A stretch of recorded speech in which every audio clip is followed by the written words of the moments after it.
Evening. Good evening, guys. Hello. Joel, what's happening? Good evening, good evening. Maybe doing some incursors. I'm going to be doing some washes to begin with. These incursors were the ones that I was almost happy with, like... I think I almost finished these guys before I broke my arm. That's where I was. So I thought I'd jump back in. 3 and a bit months later, I guess. Finish them off. How's everyone tonight? What's happening? Hope everyone's staying safe. The weather here is mental. It's -6 degrees. It's freezing. I almost put my gloves on. Belinda, good evening. Nathan, good evening. How you guys doing? So hoping to maybe get back to live games next Wednesday. Hey Mike, how you doing? Yeah, so this is where I'm starting tonight. I was gonna say if my nose is running, it's 'cause it's so fucking cold in here. Do you know what? Right before I get started, no, I think it's okay. I was gonna say let me go check on my daughter before I get started, but I think I can see her in the baby monitor. She is under the covers. So I was gonna say if she's kicked the covers off, she's gonna be freezing because it's freezing in here. It always gets warm though once I'm streaming with all these extra lights on and stuff, so it'll be good. One of the benefits of streaming tonight, I guess. It'll be nice and warm.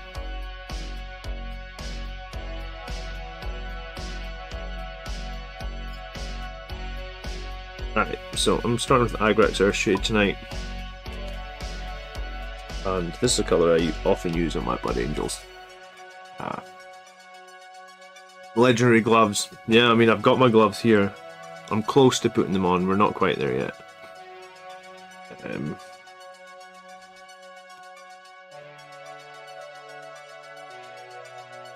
Oh, let me throw a chat up on the screen as well so we can see it a bit better. Chat. Docs, chat. There we go. Cool, evening Dark Ginger, how you doing?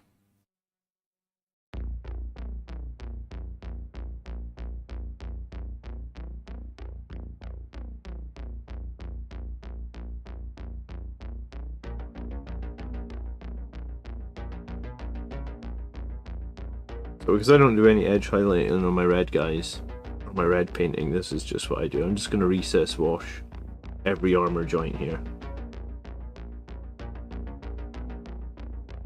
And then any wash that's like messy, we'll tidy up afterwards.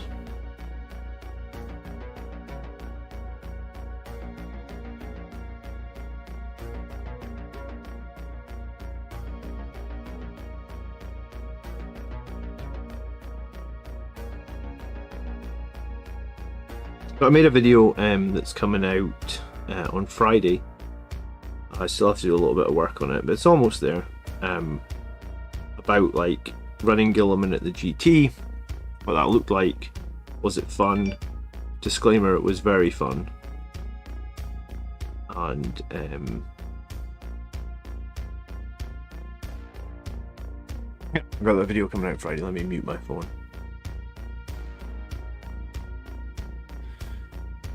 Dark's run out of models.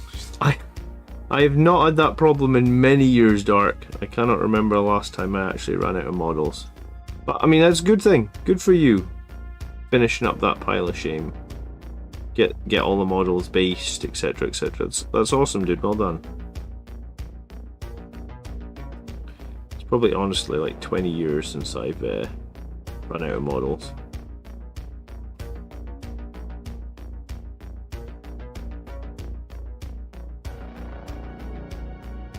I might get to painting a little bit of a Terminator later. I might get to painting a bit of my Gilliman conversion as well. We'll see.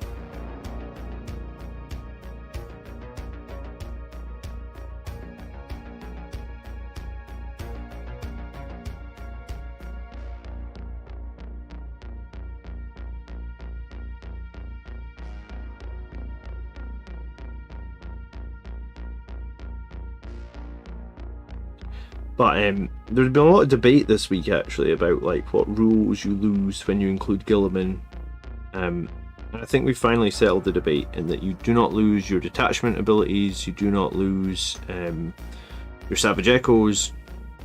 You really only lose access to a couple of stratagems, and obviously the Blood Angel, obviously the ability to give yourself a Blood Angel's Warlord trait on your Warlord, because Guilliman has to be your Warlord.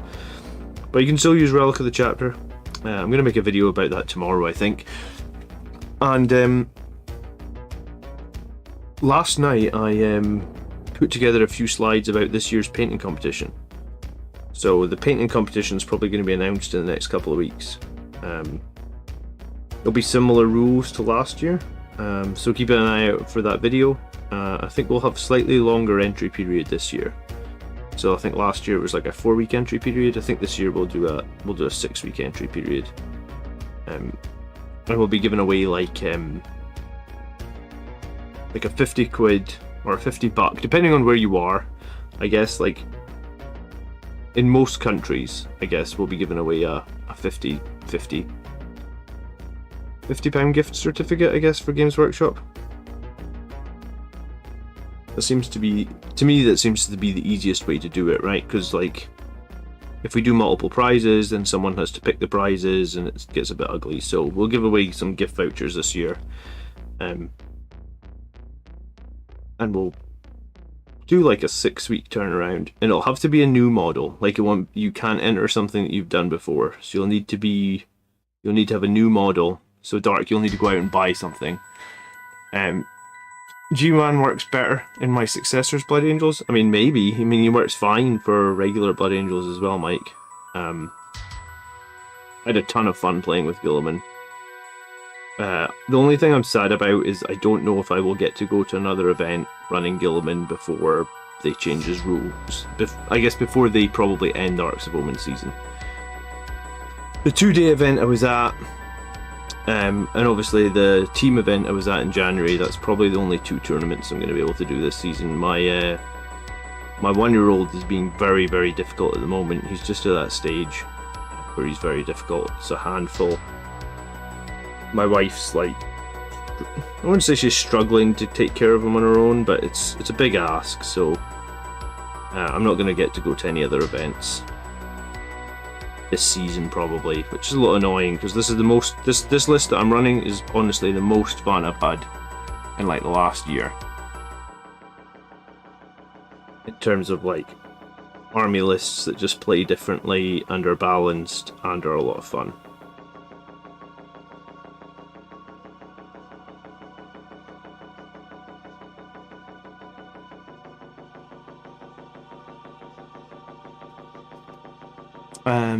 I just zenithalled my Brutalis. I haven't even started on the Brutalis. I was going to do the Desolators first. How did you find the Brutalis? Is it a cool kit? Did you like it? I was actually thinking, like, I don't play Black Templars very often, but I run them now and again, and I have the characters so I can run them. I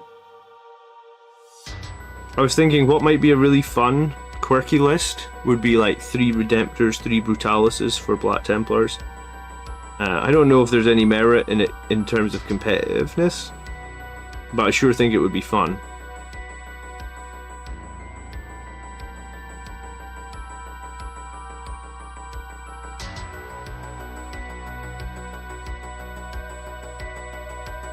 The Brutalis was easy to build and you magnetize everything. Okay, cool. I mean, I guess I'll probably magnetize the Bolters and the Multi-Meltas, because that would make a lot of sense, right? I mean, if you don't magnetize that, you're probably going to end up just having to buy another Brutalis at some point, so I feel like that's something you definitely want to be magnetizing.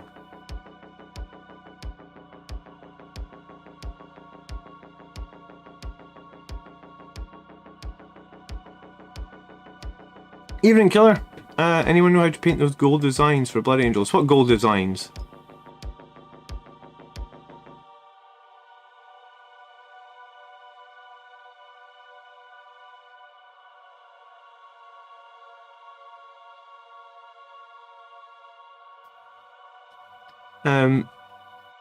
Mine still hasn't been delivered. There's been so many problems with deliveries, Kevin. I only got my, like, I was at that tournament this weekend and I only got my chapter approved delivered on the Saturday.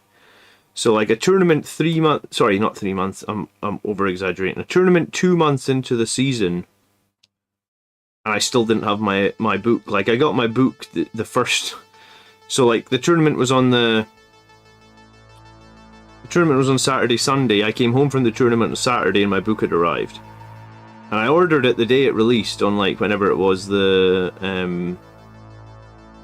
6th of January or something. Like I definitely ordered it right at the very beginning, you know? Like on the Sanguinius cover, kind of like ornate wavy lines. You can get transfers like that, I think. Is that not the Forge World transfer sheet for Blood Angels? If you Google Forge World Blood Angels transfer sheet, I think that's what you're on about. I don't know if they get...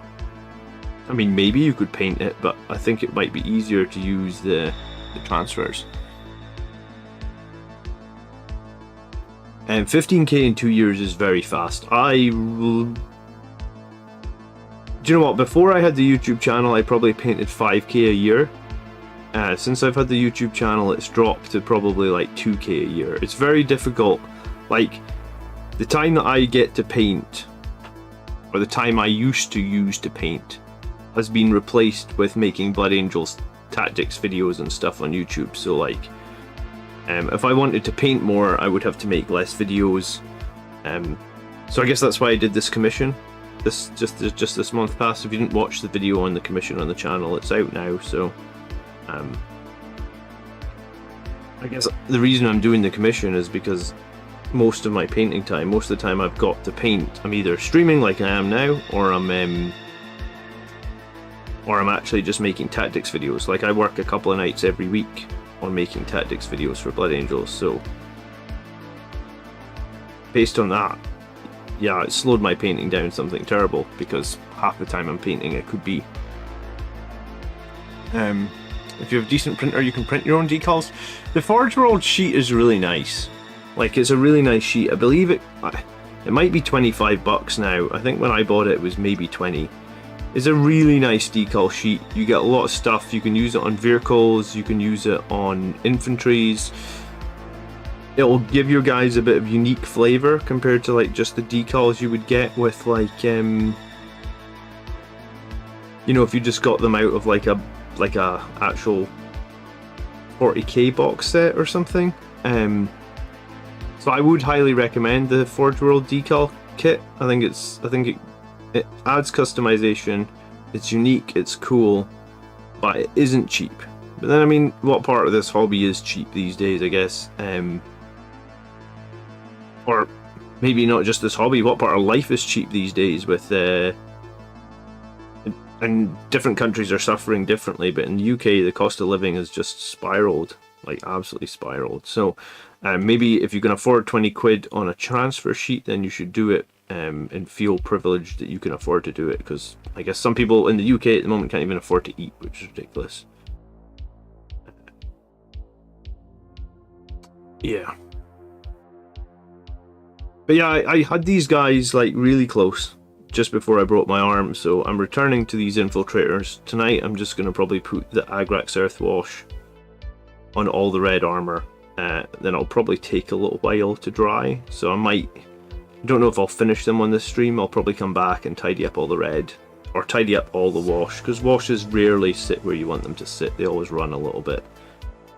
So I'll probably come back and like tidy up all this wash in another session, or maybe if it's dried, we'll see. Greetings Phoenix, how you doing? Good evening.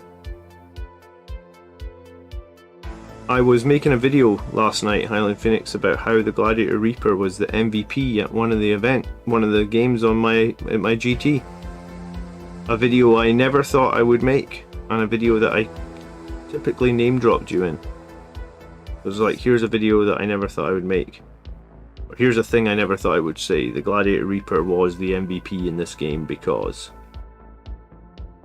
Crazy, huh?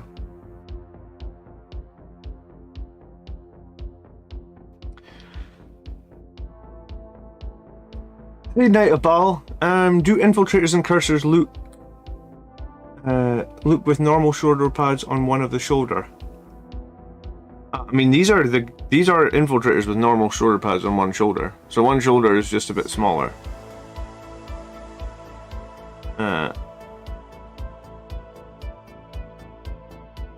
What are you asking? Do they look weird with one shoulder being smaller? I don't think so. Not overly.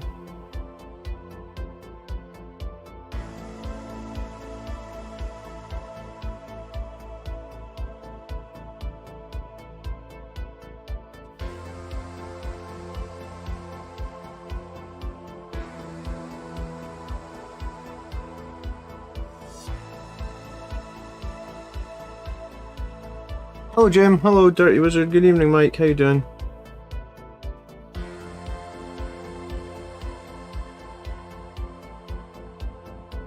Hope you guys are going to consider Mike for your next Blood Angels commission. You did a good job for me for sure. Plus he was quick.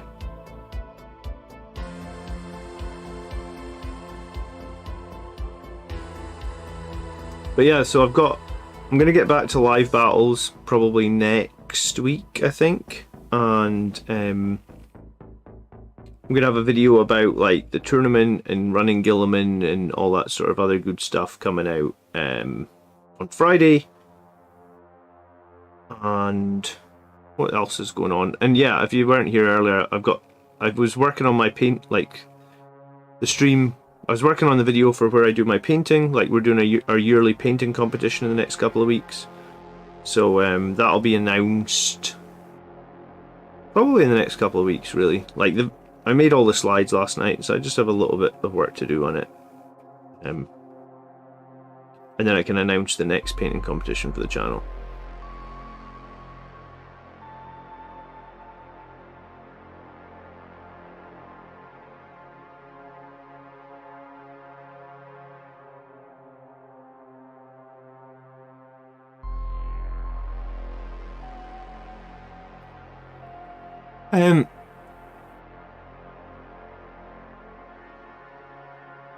The Bloodthirster did not have a wound cap. The Brutalis would wreck face. Yeah, those Bloodthirsters with wound caps, I played one of them in a tournament and it's really quite difficult to deal with, especially if like you don't have a Psyker or you don't have anything to do any damage in the Psychic phase, which is not something that I have in my list at the moment. So if you run into a Bloodthirster like and you don't have any way of doing damage in all three phases, same as like if you fight Catan, I guess.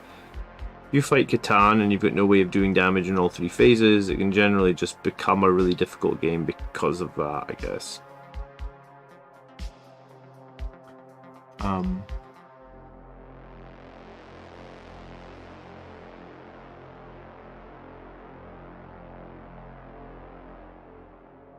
Do they look okay with the Blood Angel shoulder pads? I think Intercessors and Incursors look fine, man. I'm sure I've got some that I put Blood Angel shoulder pads onto. Did I? Do you know what? None in this. Oh yeah, look, I put this. Here's the Sergeant. He's got a Blood Angel shoulder pad on one arm, and then he's got the no shoulder pad thing on the other arm. I think he looks fine.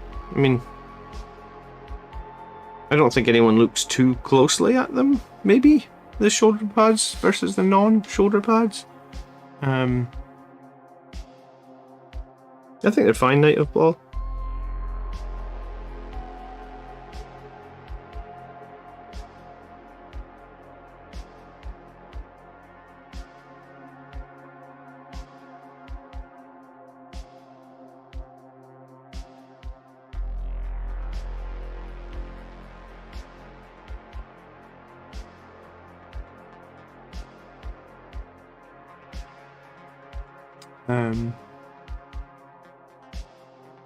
Dark is going to paint his Brutalis in Sanguinary Gold colours. Stupid idea, or I was half thinking about making a Gold Brutalis. I mean, I already have like 2 Redemptors that are painted red, so like painting basically a 4th, because really, I mean, it's a lot like a Redemptor. It'd be the same. You'd end up, if you paint it red, it's going to look just like your Redemptor, right? I have one Redemptor that was painting Death Company. It's not quite finished, the Death Company one. I never quite finished all the edge highlighting. But I think if you're gonna, I mean, I painted my Blade Guard gold, and I think my Blade Guard look really cool, and they are unique. and they're different to everybody else's blade guards. So I think if you want to paint your Brutalis gold, then my thought is go for it. Like, don't let anyone tell you not to. If you think it'll look cool gold and you can make it work, I'd say go for it.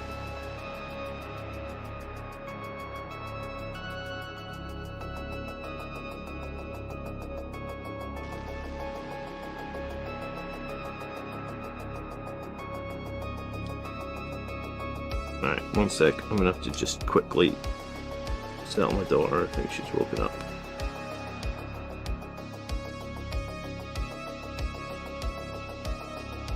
Or she just spoke and then rolled over and went back to sleep. That's what I'm hoping.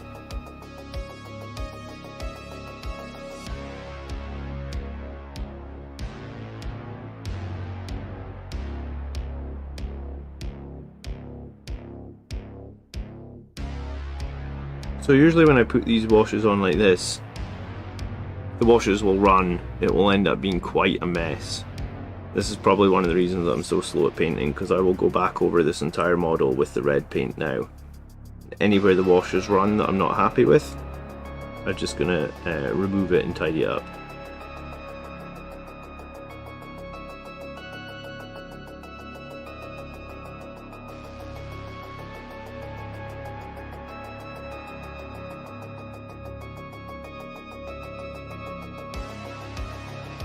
Fully gold or tasteful gold with secondary colour like black. I'd probably go fully gold with like what would you call it? Fully gold with Mephiston red accents. Like maybe the shoulder pads could be Mephiston red, or maybe some of the chest, you know, like the sarcophagus type part could be Mephiston red. That's probably what I would aim for if I was going to go fully gold on the Brutalis. Maybe I will go gold on the Brutalis just to change things up. I kind of half thought that I might have gone gold on my Rebute Dreadnought that I was making, like the conversion. But I ended up going red. I figured he's going to have quite a lot of gold on him though, because it was a Custodes Dread. And they have all those like legging panels and stuff that's probably going to end up with quite a lot of gold.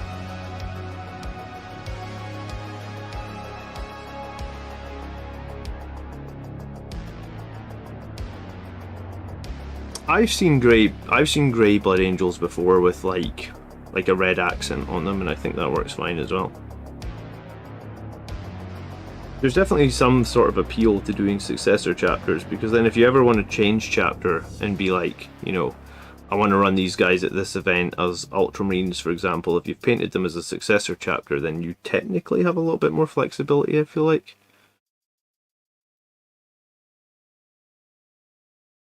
But yeah, I mean, grey and red is grey and red works. I've seen a nice scheme of grey and red before. 100% I've seen that.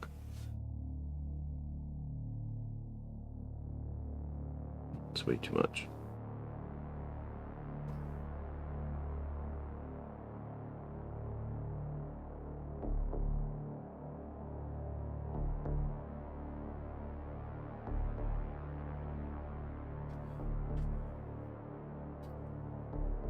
I put a Furioso upgrade kit on my Brutalis.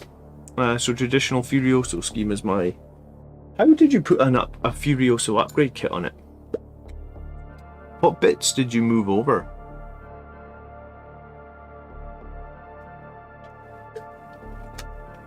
Nathan.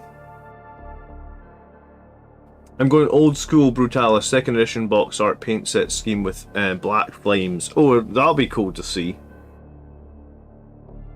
Is it the first time you've done black flames, or have you done them before?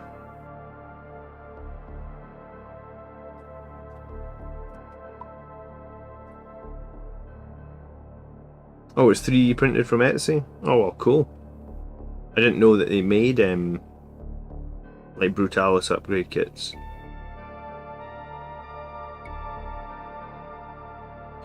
I saw a lot of Dark Angels players were very angry about Azrael's new stats. What's our community's opinion on Azrael?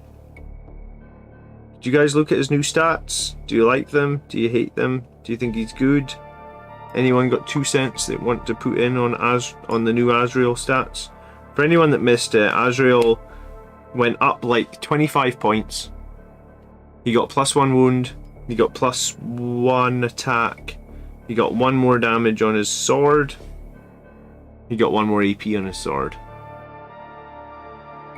30 points for not a lot. I mean, typically Games Workshop do charge like 5 to 10 points for a wound and 5 to 10 points for an attack, so, you know, by their sort of scheme or their balancing, whatever you would want to call it, Mike, that does seem about right. I mean, I do feel like that starts pushing him into like a really like he's more expensive than Dante now, and I already think like Dante for a toughness 4 Marine, it's a lot of points for a toughness 4 Marine. Let's be awesome. 170 points for a foot slogging captain is a hard sell. Yeah, seems that way. Dark Angels players are mad. Anyone here buying the new box with Dark Angels in it? And Vashtor? Vashtor, am I saying that right? I saw his stats as well today.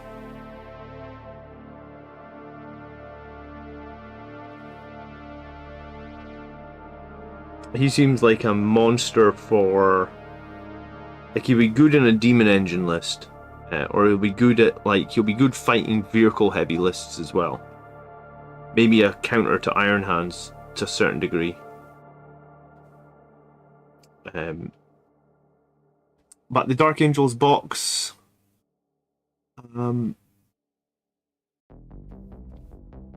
4+ to wound all the time. That's true, I suppose. His toughness 4 doesn't matter all that much because he's transhuman, isn't he? Because he's inner circle.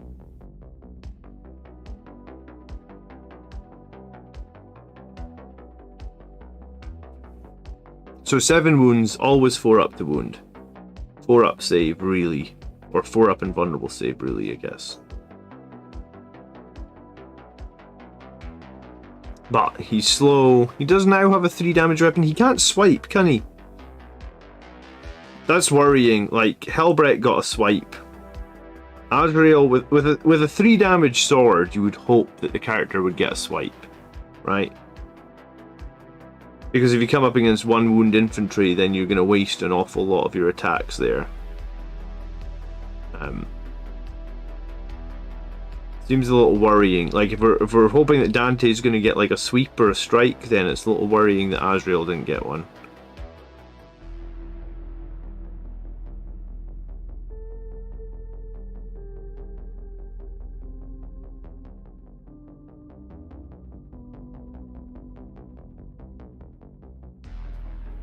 Hey, Masbrofect. Masbrofect, that's a cool name actually. I've not met you before. Hello, how you doing?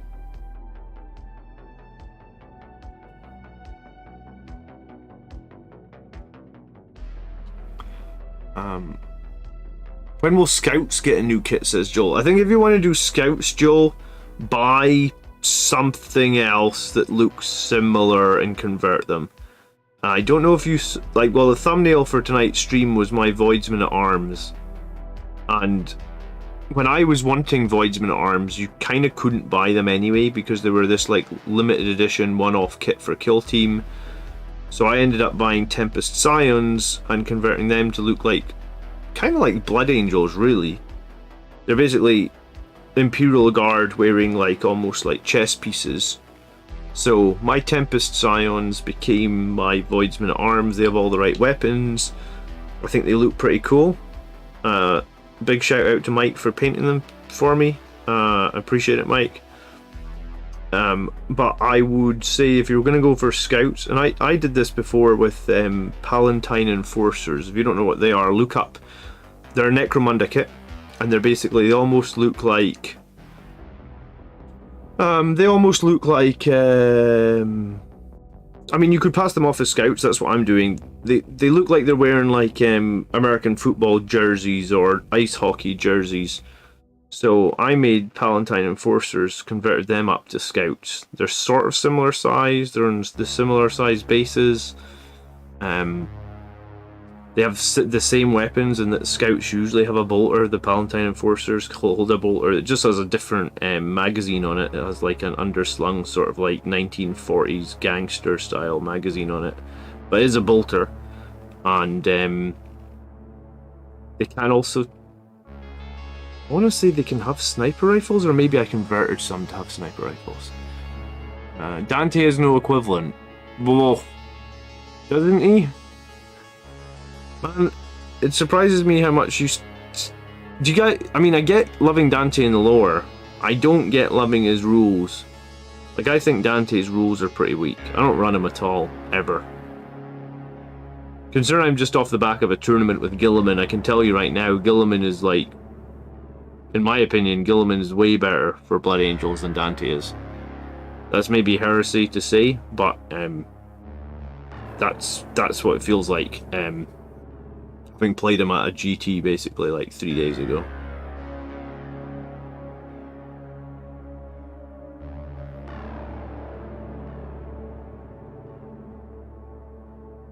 If Dante goes up to 195 points for the same as what Guilliman has, that'll be... I mean, to me, Dante isn't that fieldable right now. I don't think he's good right now. That's going to make him even harder to field. When all the other Space Marine characters got like 40, 50 point drops, for whatever reason, Blood Angels characters got forgotten about. We're pretty expensive right now.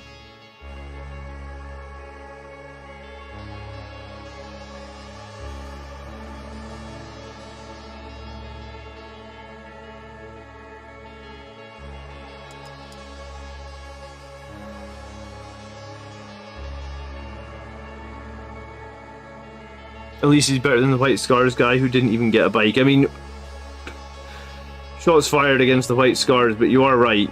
When you're right, you're right. You are 100% right. It seems so strange. I'm getting an error saying that I'm dropping some frames. I feel like there's not a whole lot I can do about it. Maybe my internet's just taking a shit. It should be back in a second. Let me check my settings.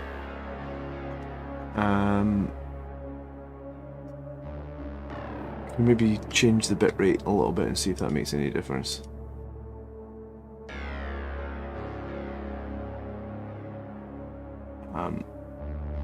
I wonder what stats the Lion will get compared to Guilliman. So, I was at an event this weekend and I was speaking to some Dark Angels players, and they think that the Lion is going to be a lot better than Guilliman in combat. That's what they're looking for.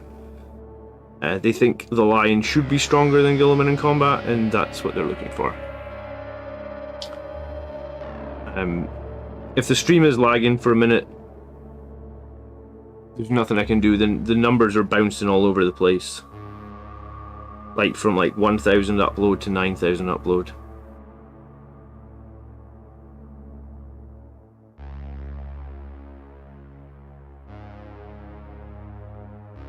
Sorry, if it is lagging, I'm sure it'll come back.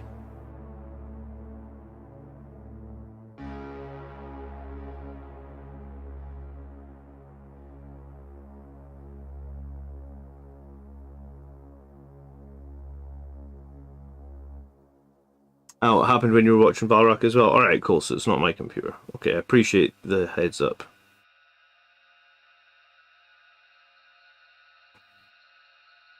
Considering how many people use YouTube every day, for the most part, it's pretty reliable, right?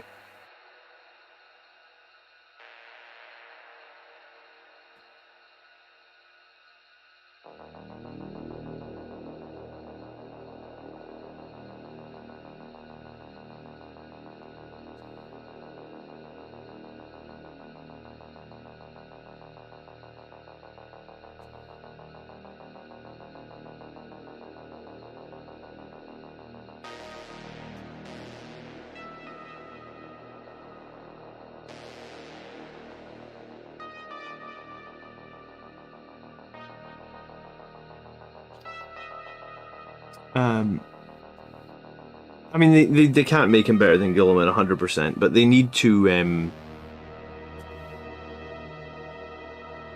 I don't know what they need to do. I think Well, we've heard of indexes, we've heard of like lots of changes in this new edition, so I guess we're just gonna have to wait and see. And I've also heard lots of rumours about Blood Angels getting like a big refresh like the Black Templars got. And I mean, maybe that's what we need to keep our fingers crossed for and hope that that refresh is gonna change a lot of things with our characters, because there's a lot of our characters that have like no gameplay or no place in the game, right? Like Tycho has no place, Corbolo has no place, arguably the Sanguiner has no place at the moment as well. No one runs the Sanguiner. In last edition I used to run the Sanguiner all the time. I thought he was a really cool character. I mean, he used to be my warlord for pretty much the whole of the last edition, and now it's just like you never see him. The stream is lagging. YouTube is like wigging out over on my end. I don't think it's anything to do with my connection. And I have changed a few settings, so hopefully it will sort of fix itself, but if it's YouTube, then there's nothing I can do about it.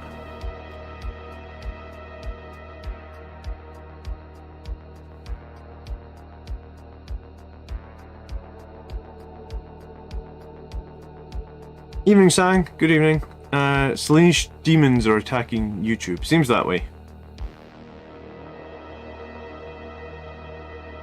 I was going to say, I was either going to stream like tonight or tomorrow night, so of course the night that I picked to stream would be the night that YouTube decides to take a shit, or whatever you want to call it.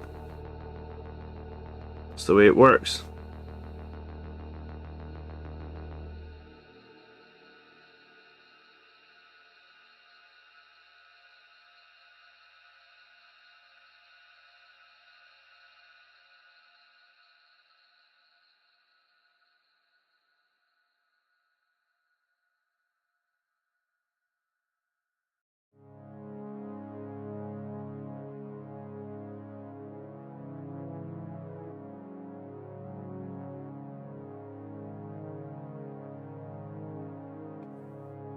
I hope Blood Angels get a refresh. Yes, me too. I couldn't hope more for a refresh, right? The only character that we have that's... I mean, we've got Lieutenant, but I don't really rate the Lieutenant as a Blood Angels character. It's just a... I know they gave them a name as well, like Lieutenant Talmaron, but really it's just a no-name Lieutenant, the way I look at it, right? Like, it doesn't really... It's not really a Blood Angels character, it's just a no-named Lieutenant. So, the only character that we have that's Primaris is Mephiston, and like, Mephiston's rules aren't bad, and his points costs, I suppose, aren't bad, but there's nothing great about it, right? It's just like, Mephiston, you could take him or leave him.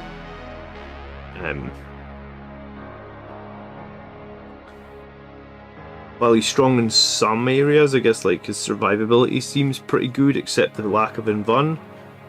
He's not reliable at casting, and that's kind of why you would take a Psyker, is to reliably cast. And he can't do that. Despite in all the books him being like super good at like psychic powers and stuff, he is not a reliable caster. I thought the Sanguiner was dude-sized. He is at the moment. Trivial Bershot, how you doing, brother? Good evening.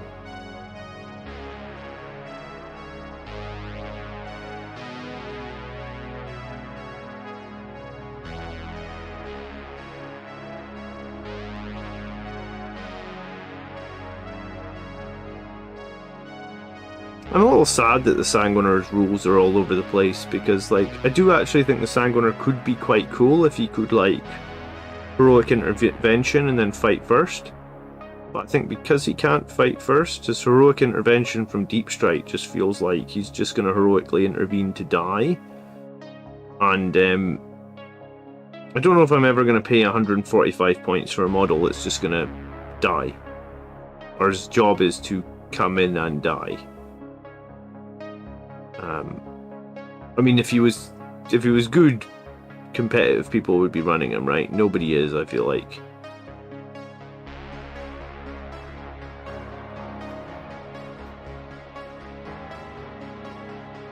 Mephiston has no invulnerable save and a D3 weapon. I think, yeah, I mean, those two things suck, but I think the more problematic thing with Mephiston is he has no plus to cast.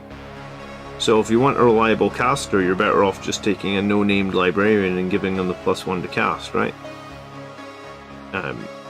Which makes no sense, because like no-named librarian is going to be stronger at casting powers than Mephiston based on the lore.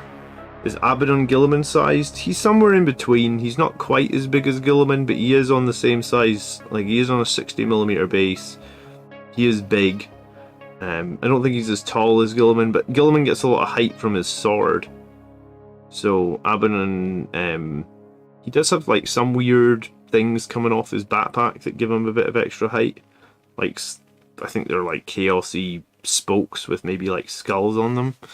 But I don't think Abaddon's as big as Guilliman, at least from what I've never seen them side by side, but at least from what I've seen, I think, looking at the website and stuff.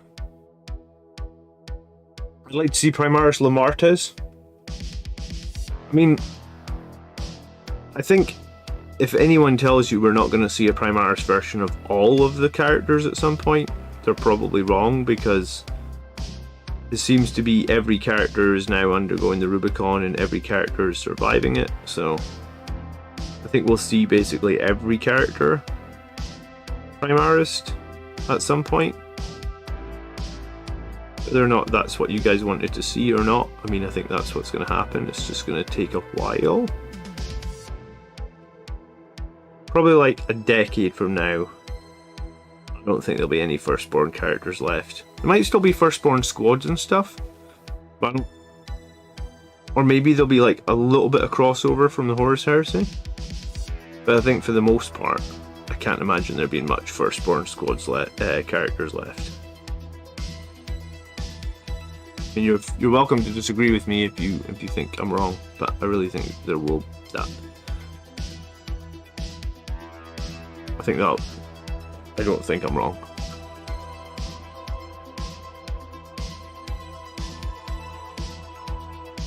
And the Sanguinar's rules are just sad, he has no real synergies. Yeah, it seems that way, doesn't it?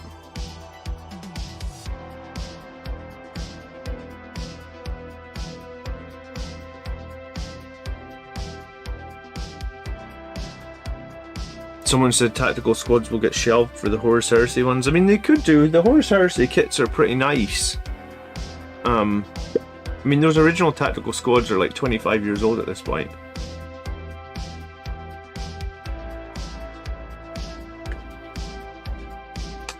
I don't think if they apply they would put Death Company members through the Rubicon. I mean, yeah, I guess that's a good point. Astaroth they would put through the Rubicon. I mean, if you read the recent book about Astaroth, when that book ended, Astaroth's armor was basically completely shot. So he was going to need probably like a full set of new armor anyway. So maybe that would be a perfect time to throw Astaroth through the Rubicon, because his armor's basically destroyed. I think he got eaten by like a giant eel.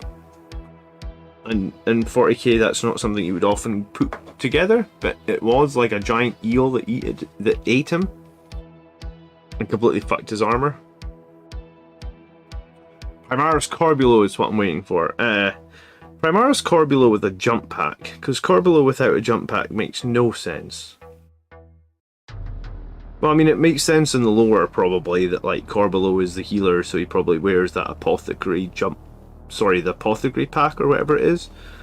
But if we can take a Sanguinary Priest with a jump pack, then why the hell would Corbulo... I mean, maybe that would be a cool way they could do it, like where Corbulo was like one of the first characters where you have a choice. Like, he can either have the apothecary backpack, or you could put a jump pack on him. Like, you actually have a choice when you're making the kit of how you want to arm him. That would be really nice. Teza was hoping that Astaroth would get the Primaris when his book came out. That's how they were doing it for a very small time, wasn't it? Because that's kind of how Mephiston... Like, Mephiston, the book came out about Mephiston going through the Rubicon, and around the same time, I feel like Mephiston got... Around the same time as, was it Darkness in the Blood? Which is the book that told the story of Mephiston going through the Rubicon, basically.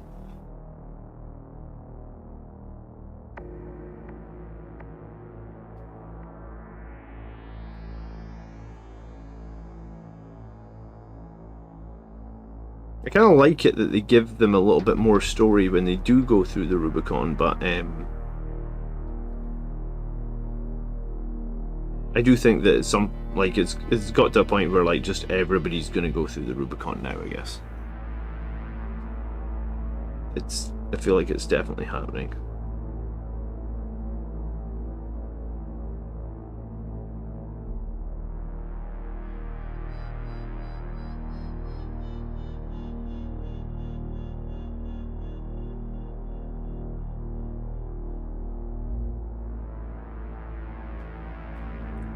Corvola with a jump pack would be awesome. It does feel like we have to wait an awful long time for these things. I do wonder if there's like too many factions now, right? Like we have to wait so long for the new stuff.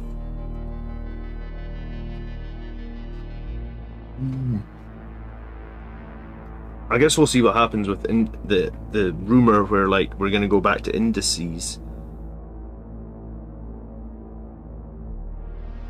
And I thought the game was quite good, or I thought it was okay when we were indices. I believe that was at the beginning of the 8th edition.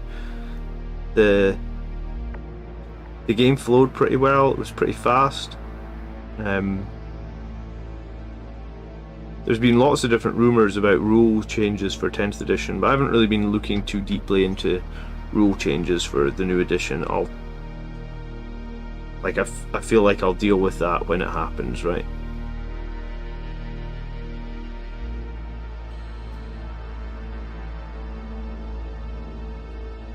I don't think we'll get maybe Tycho will be the first character to actually get removed from a codex.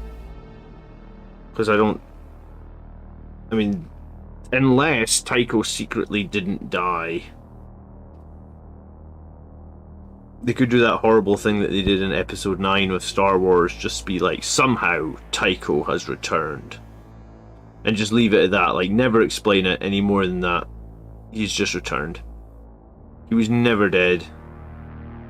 It was all a hoax to make the orcs feel like they were safe.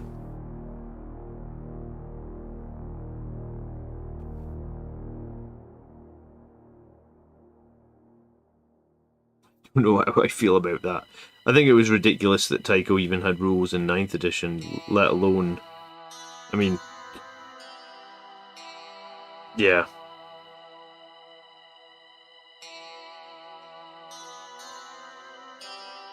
Tycho's going to be retconned? Or Tycho will pass his mask to someone else? I mean, you could do it with him passing the mask, but I mean, I don't think his mask really provided that much power, did it? His mask was just to cover his disfigurement.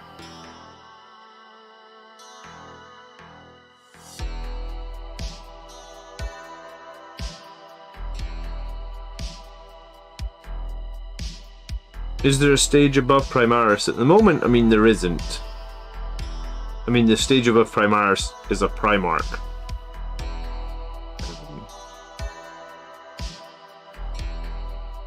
But I do think it's going to be weird, right? Like, if every Space Marine chapter, every Chaos chapter is getting their Primarchs back, and we've seen that, right? Like, we've had a lot of Primarchs in the last couple of years. Everybody's getting their Primarchs back. Ultramarines, World Eaters, Thousand Suns, Mortarion for Death Guard. Now it's going to be Lion. Like, if everybody's getting their Primarch back, what are they going to do when they come to Blood Angels? They're going to have to give us something, right?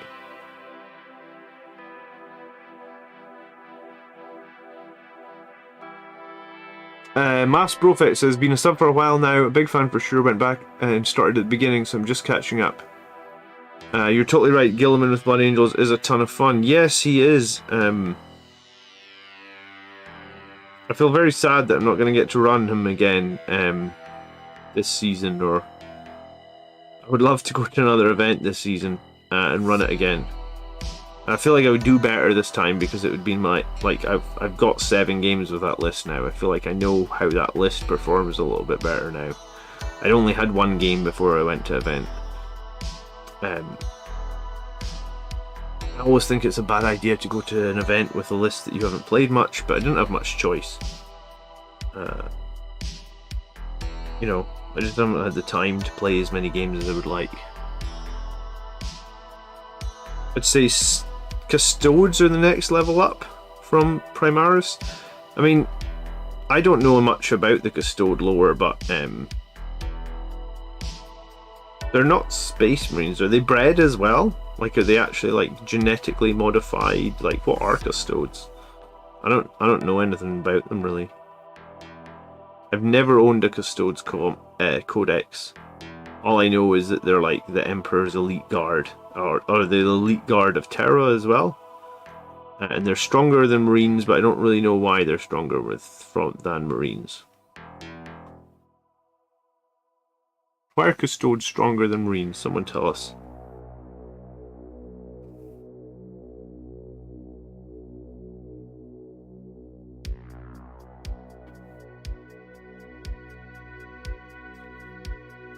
They were genetically created as well.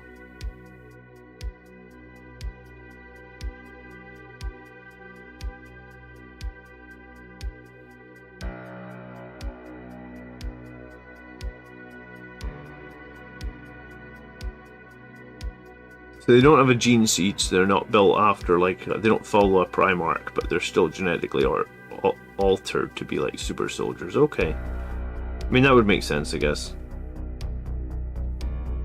I guess their Custodes can't fall to chaos the same way as the Marines did then, right? Were they made after the Marines then, or before the Marines? Was it like, oh shit, these Marines have fallen to chaos, we need some Custodes?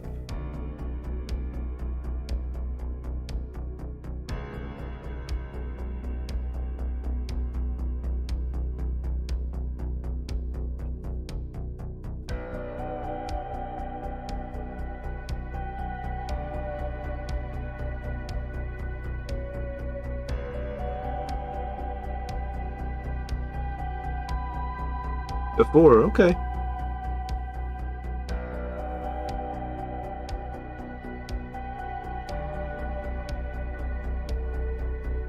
When I was younger, I didn't actually read that much 40k lore. I was more, I just played the game more than I followed the lore or whatnot. It wasn't until like probably like 2015, 2016 before I read my first 40k novel. Before then, I just played the game and never really bothered with the lore stuff. And I guess in terms of like the amount of lore levels I've read, it's probably still pretty low.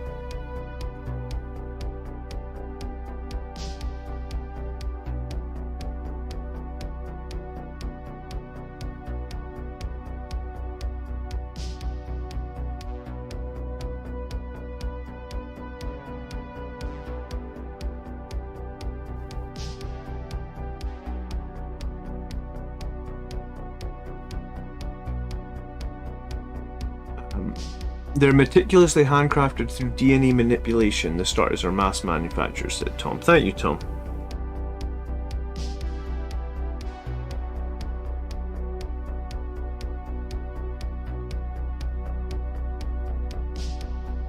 I was going to maybe start reading The End and the Death soon, but I haven't decided, because I've missed a few of that series, so it would be like I'd have to either play catch up or I'd have to just jump onto The End and the Death.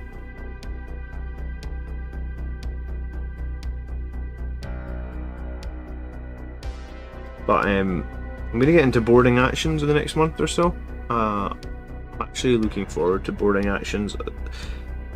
I was looking forward to it as a change because I was kind of like a little bit disillusioned, I guess, with the Arcs of Omen chapter approved points costs, where like Blood Angels really didn't see any points drops, and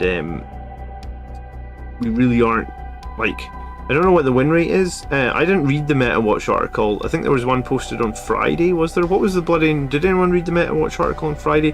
I know somebody said that Imperial Fists had like a 25% win rate in Arcs of Omen, and I was like, oh god, that's bad. Did they post the Blood Angels win rate in Arcs of Omen on Friday? Was that in the Meta Watch article? I had my tournament on Saturday, so yeah, I mean, I generally just, because I was at the tournament all day Saturday and pretty much most of the day on Sunday, and then when I came home, my wife was just desperate for a break from the kids. I didn't really see much Warhammer stuff out with the tournament I was at this weekend. So yeah, what was, did they post the win rate?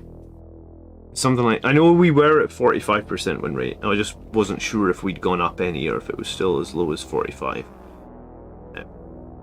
But the video I was working on like the last 2 evenings has just been a video on like how to play at an event and have a lot of fun in this season, because that's what I was like. I probably had the most fun I've had in ages at this event. Possibly because I knew our win rate was like super bottomed out, and I was like, right, I'm not sure I can win the event, so I'm just going to take this fun list to have fun.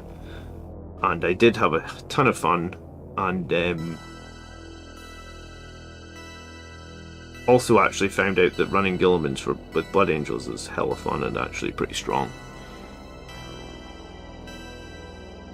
Boarding actions, I think span Terminators would be cool. I think Blade Guard will be good in boarding actions as well, and I'll probably run both Terminators and Blade Guard to try them out.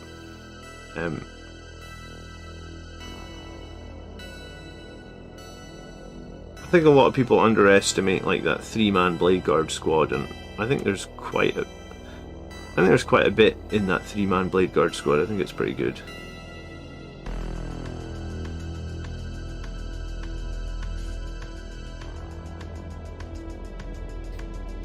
Auspex Tactics rated us the 8th worst. I mean, we are down, we are pretty low at the moment. That's why I think you have to think outside the box. But I think if you think outside the box, then I think you can probably do pretty well, because I was close to going 4-1. And I think maybe if I'd had like 5 or 10 more games on that list, and also if I'd played Necrons, like I hadn't played Necrons in like, if I had a game against Necrons in 2022, it would have been like right at the start of the year. I have not played Necrons in forever, and like playing them at a tournament with a list that you've only played once isn't ideal, I'll just say. But I did okay. And I think that Necron list was just a very, very, very strong Necron list. In fact, it's one of the best Necron lists I've ever played against. I think if I had, more opportunities, another game against it, I think it could have been a bit closer. And there was a couple, like, they weren't major gotcha moments, but there was a couple of annoying gotcha moments with the... I lost like 4 points in primary because of stupid resurrections, like daisy chaining resurrections, which is totally valid to do. I just wasn't prepared for it properly, I guess. How are Vanguard veterans? 45% is the win rate for Blood Angels right now. That's what I thought it was. I knew it was low. We kind of struggle for a third secondary, honestly. I mean, we've got like shock tactics / relentless assault or / behind enemy lines. But then our third secondary, like we don't have a standout third secondary that's going to score. So that combined with, I think, our units lost a lot of durability is just resulting in low scoring Blood Angels games, or low scoring it's super hard to score 100 points as Blood Angels. Like, it's super hard. Like, I won a couple of games at that event pretty convincingly, and I think one of them was a 90. One of them was like an 87. And I forget the other one. But like, it's just hard. Maybe 90 and 87.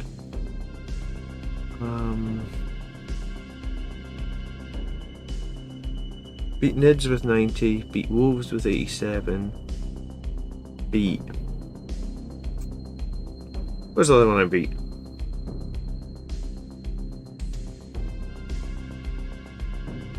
World Eaters. I think I beat World Eaters with like 91, or maybe it was 89. But I was just pleased to beat World Eaters. World Eaters out-combat us so hard, by the way. You think we're good in combat?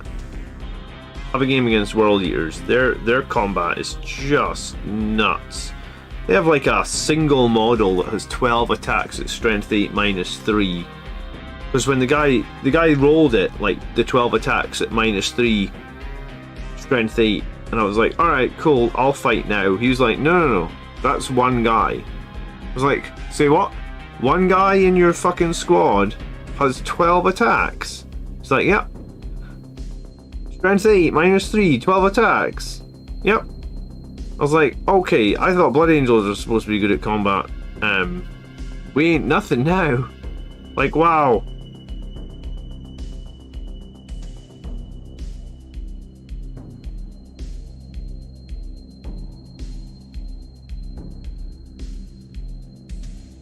So I was very pleased to beat World Eaters. Like, they're a cool army now. I mean, they were a cool army before, but their new codex is really cool, actually. I like how they've got like the stacking buffs. I think they're strong, they're fun. They're a little bit one-dimensional, but I mean, it's World Eaters, they're going to be one-dimensional, right? The way you can get around that, I suppose, is take some armatures. Are you holding off buying units till 10th drops? I just bought that new Augustus set. I don't generally hold off buying stuff. If I bought something and it wasn't good, or if it was discontinued, I'd probably find a way to repurpose it. Because I had the firstborn chaplain on a bike who got Chaplain on a Bike got removed, I think in 9th edition, maybe it was 8th, I don't know. Chaplain on a Bike is 100% removed now. It's not a model that you get the Primaris Chaplain on the bike. But so I took my Chaplain on a bike, ripped the Chaplain off the bike. It was a cool custom bike that the Chaplain used to ride on, and I converted it into my Chapter Master's bike. So I've got like a unique Chapter Master that has a bike that's different from everybody else's. So I've heard rumours of a new Terminator kit. I still want another Terminator Blood Angels kit, so if I buy something and it gets discontinued, I'll try and like kit bash some of the sprues to give them more life. But I mean, I did just buy more Death Company and more Sangre Guard within the last 6 months, and there's been so many rumours, or there's so many people wanting Death Company Primaris with jump packs, and there's so many people wanting Sangre Guard Primaris. People are actually just people have been making their own Primaris Sangre Guard now for like a couple of years, I think, at this point. So yeah, I don't tend to hold off buying things. I might just repurpose something. I think the most important thing is, if you're doing models with like multiple options, I think the most important thing is to probably just use magnets, right? Because like if you don't use magnets, it kind of always comes back and kicks you in the ass. Especially when you've got like a season like we have right now with Arcs of Omen, where it's like, hey, in this Arcs of Omen season, Infernal Pistols are really good and they're cheap and they're free, aren't they? But that's very unlikely to last, right? But if you didn't magnetize your Death Company or anything like that, then I guess it kicks your butt, because you were like, fuck, now I want all these Infernal Pistols because they're very good. So I think the main thing I would say is, if you are buying new models, if you've got the patience and you've got the time, and you don't think that you're going to change, and they've got a lot of weapon options, I would say like the best thing you can probably do is magnetize, right?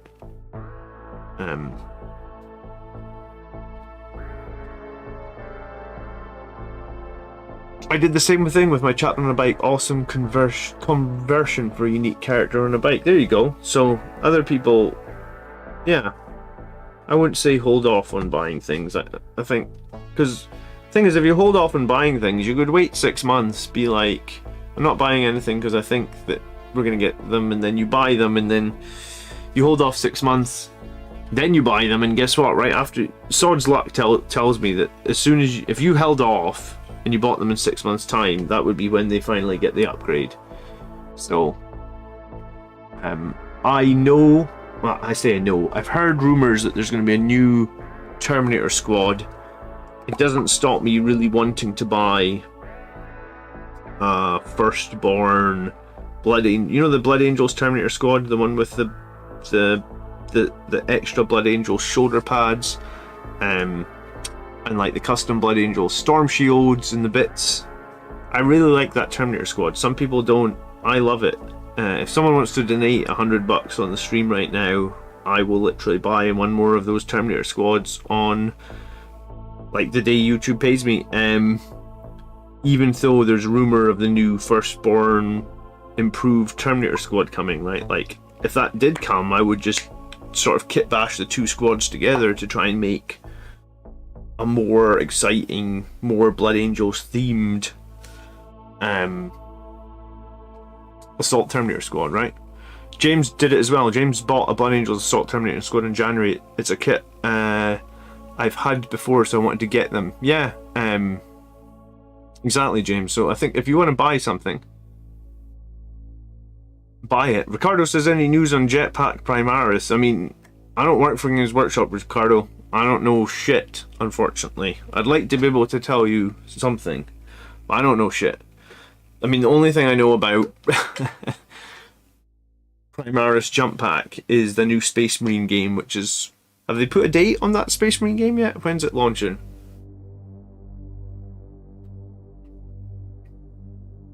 Antonio Spot... Yeah, so, trust me, the Blood Angels Terminator kit is really nice.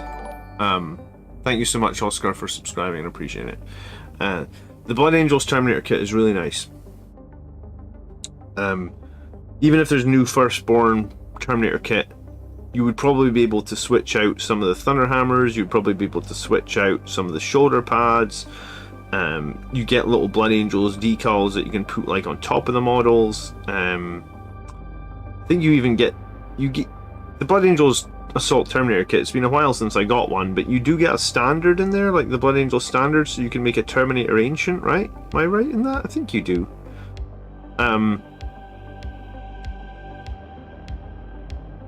So like, I think if there's a kit that you've got your eye on, then I wouldn't wait.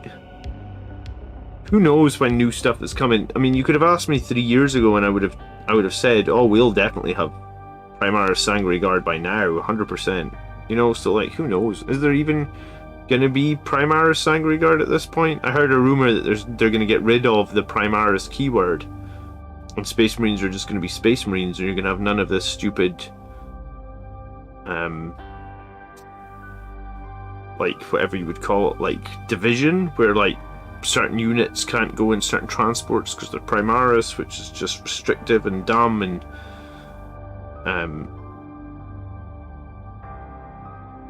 so if that's the case, I can't check the football scores right now. Did Tottenham win tonight? Can anyone tell me?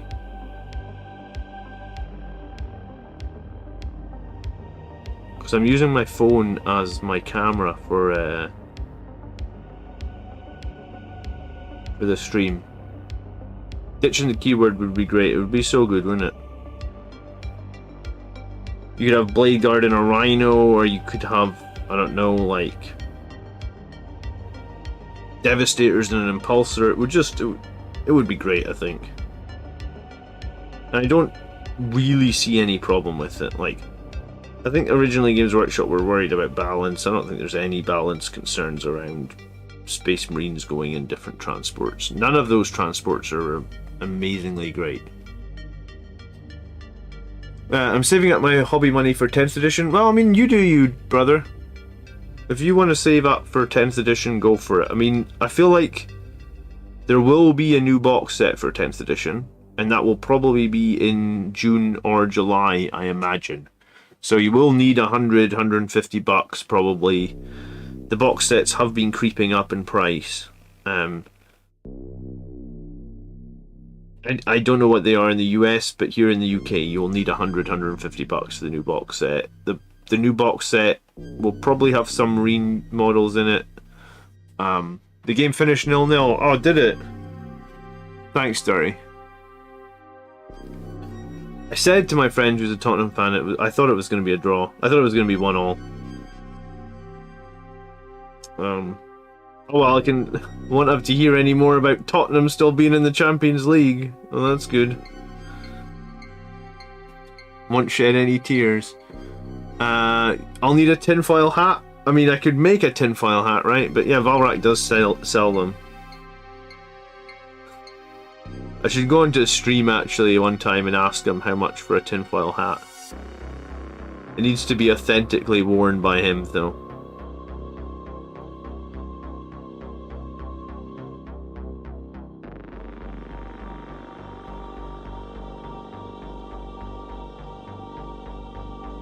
But yeah, I mean, the rumours that we've heard is that there's going to be a 10th edition box set that's going to contain new Marines. It's going to be Marines against Tyranids. They're going to be painted in Blood Angels colours. It has been a long time that the Primaris have been out now, and there's still no like jump pack Primaris. There is going to be jump pack Primaris coming with this new video game. So who knows? I mean, I don't know anything. No one tells me anything. I'm really sad actually, because I had hoped that Tottenham are some kind of venetric disease, right? I don't know what veneric disease is, but I mean they are a disease, yes. Oh,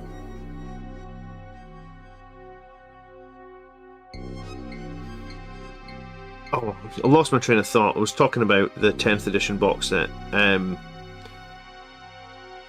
10th edition box set. What was I saying?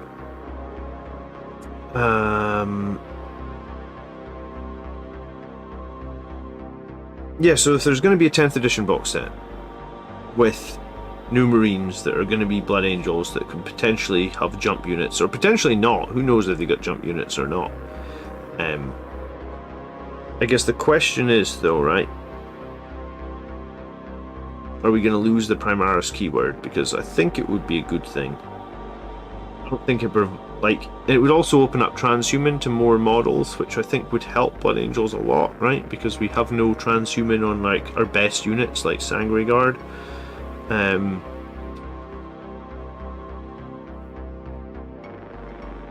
amount of times I just lose my Sangre Guard without being able to play any strats on them is very frustrating as well. I would love Sangre Guard to have something that you could play on them. That would be really nice. But yeah, so there will be, there will be a new box set for 10th. I guess you're going to have to be prepared for it. There might be some new Blood Angels characters. There might not be. There might be some new units. There might not be. I've heard rumours of that new Terminator squad, which would be cool. I love Terminators. I think they're a cool unit. Assuming that you can still buy the Blood Angels Terminator squad. If they do a new Terminator squad, I'll probably try and pick up a box of those Blood Angels Terminators, because then you can convert them and make them look more Blood Angels, which is nice.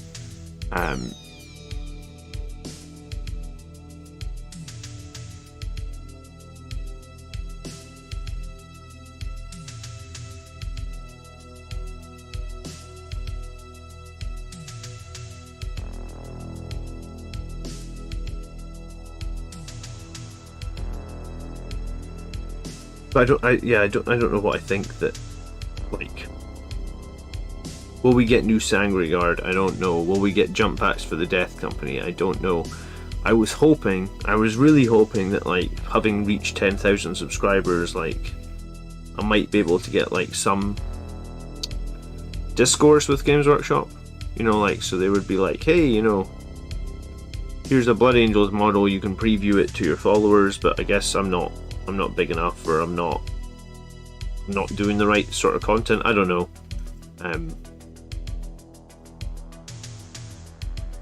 I'll just, you know, I'm trying to be a bit of, like, I just won Best Sportsman at event, and I'm going to make a video this week on, like, how I got the Best Sportsman. Like, I feel like I'm a bit of an ambassador for the hobby. Like, I feel like I'm doing the right things, but, I feel like I've got good community. Like, I feel like we've built a pretty cool, friendly, welcoming community where we answer everyone's questions and we listen to everything, and hopefully no one feels left out. So I hoped if there was any Blood Angel stuff, they might, you know, I might get a chance of at least getting a review copy or knowing about it. But Courier, thanks so much for subscribing, I appreciate it.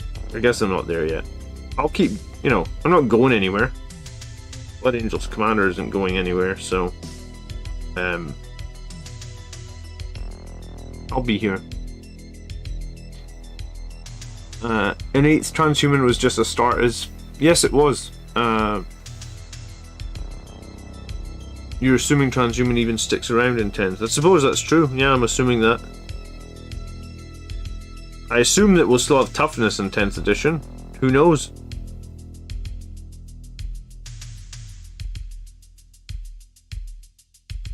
I was gonna say, they've never not had, like, toughness and wounds and strength, right? Like, that. There's never been a time when there's been no toughness, no strength, no wounds, right? I mean, the game's changed a lot, but I feel like there's always been strength, there's always been toughness. At least when I played it. I mean, back when I played it in 2nd edition, weapon skill and ballistic skill were a bit more mental. And close combat was a bit more mental, and it, like, took an hour to do one close combat and stuff, but the sort of standard toughness strength stuff always existed.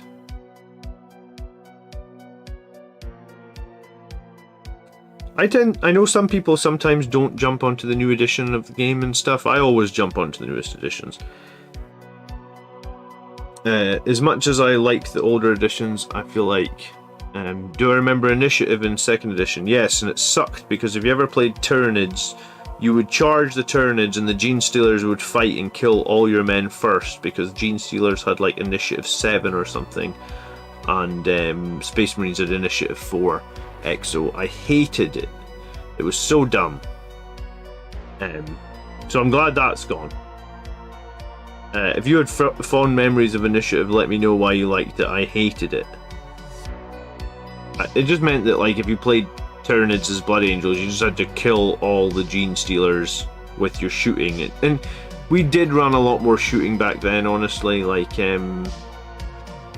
if I remember correctly, like, the backbone of my army when 2nd edition was tactical squads, man. I think I ran like 4 or 5 tactical squads, and not even just like 5-man. You're talking like 10-man tactical squads. There wasn't the same level of different units. So Blood Angel's army could very conceivably be a lot of tactical squads, a lot of battle predators and attack bikes, and then one squad of death company. You're only allowed one squad of death company. Albeit that death company could end up being like 30-man. But you were only allowed one squad of death. The rules were that there was just one death company, and that was it.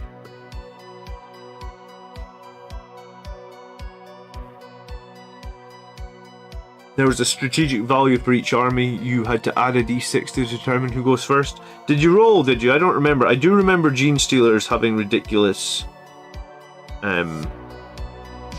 initiative. That was my memory of initiative. It must have been... The Gene Stealers must have, like... they must have scarred me mentally. Because I remember specifically in 2nd edition just hating Gene Stealers.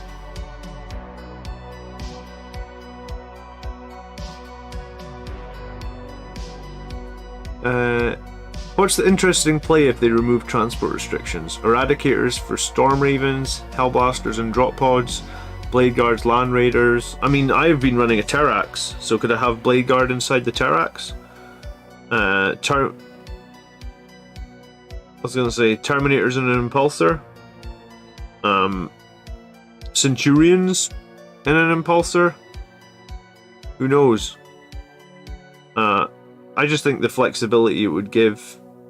I mean, we can't think of all the options, but I think I think it would be good to remove those transport restrictions. I honestly think it was done probably 2 reasons. One is because they were worried about balance and they were adding all this new stuff and they weren't sure what it would do. And 2, they probably wanted to sell some of the new models. Well, they've sold the new models. They know it's probably not going to mess up the balance now, so they could just do it.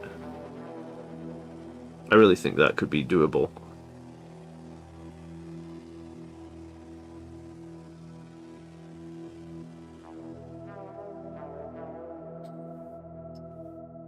Bring back flying Land Raiders. I never played in the edition where Land Raiders could fly. For me, it's always been, I'll say not hearsay, but it's always like, I've always heard about flying Land Raiders, but I've never actually seen it for myself.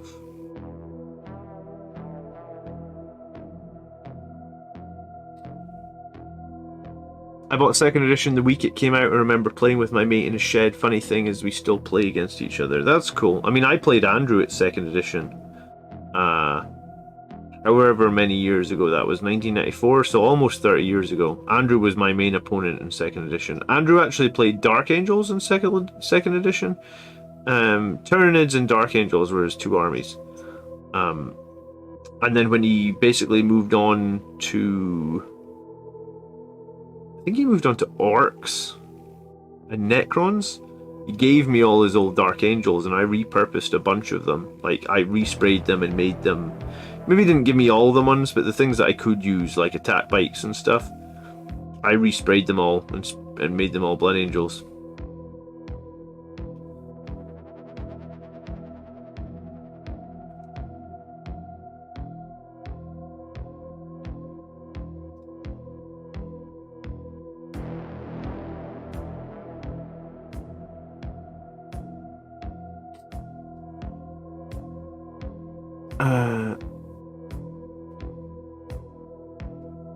There was lag earlier turns. It was something to do with YouTube. Not much I could do about it.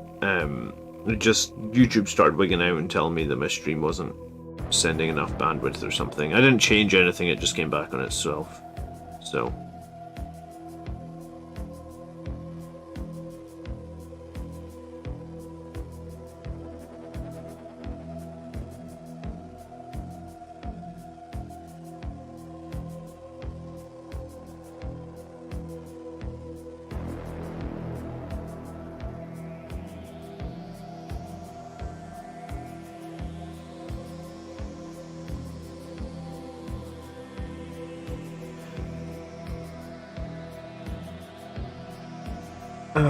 I've still got a cardboard Killacan somewhere. I believe that cardboard Killacan is a valid model if you have it. Like, if you ran that to a tournament, I believe it's okay. Unless they changed it. But, if they redid, because a year ago now, they redid, like, the 3rd edition box set. Right, like, it was just all the models that you got from 3rd edition in, like, a re-release. Unfortunately, it didn't come in the original box. If it had come in the original box with the original rules and all that, that would have been way cooler. Unfortunately, they didn't do that. But if they do like a 2nd edition re-release where it's like all the models from 2nd edition, which is really just 2 tactical squads and the Orcs and the Gretchen, I think I would just buy it from, like, for pure nostalgia purposes. I recently bought Hero Quest. I'm sure I did a video on the channel where I went over it, where I rebought, like, the Kickstarter of Hero Quest, because I haven't even played it yet. I bought it like maybe a year and a half ago, but it was just like pure nostalgia. It's like, I loved the original Hero Quest.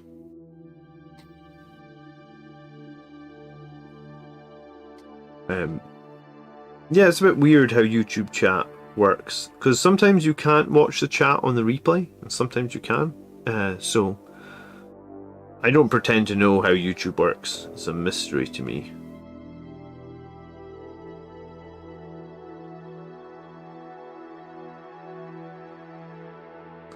But yeah, DTM, the list that we came up with, because you helped me quite a bit with my tournament list, is honestly probably the most fun list I've ever made for taking to a tournament. Normally when I walk away from a tournament, by the time, like, you know, you've usually parked your car a couple hundred yards from the tournament. Usually by the time I walk back to the car, I've been thinking to myself, like, oh, I need to change this, I need to change that. You know, I lost this game because of this, I lost this game because of that. This time, at the end of the event, I was just like, I had such a fun event. I just hope, and I don't think I'm going to get to do it, because I think that by the time the next event rolls around in my city, because the next event in my city is probably going to be like 6 months, and also I just can't travel to an event at the moment. My kids are being too difficult, basically. They're both at an age where they're just really difficult, so I was going to travel to an event in September. I'm not going to do it now, because after this weekend my wife was like, please just don't go to the event, the kids are just too difficult right now.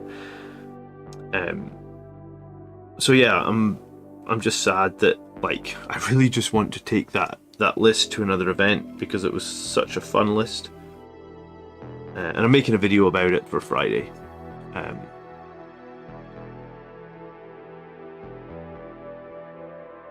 But yeah, it's the first time I've come away from an event that I didn't win, because normally I really care about winning. I mean, I do still care about winning. It's just, obviously, I guess I don't care about winning quite on the same rate right now with Arcs of Omen, because one, I think it's the, like, transition season, the end, and also I know our win rate is in the bucket, right? Like, our win rate's literally one of the bottom factions, so it's like, I don't want to get hung up on, like, hey, you know, I didn't do well in the event. Well, guess what? Our win rate stinks, so what are you expecting, right?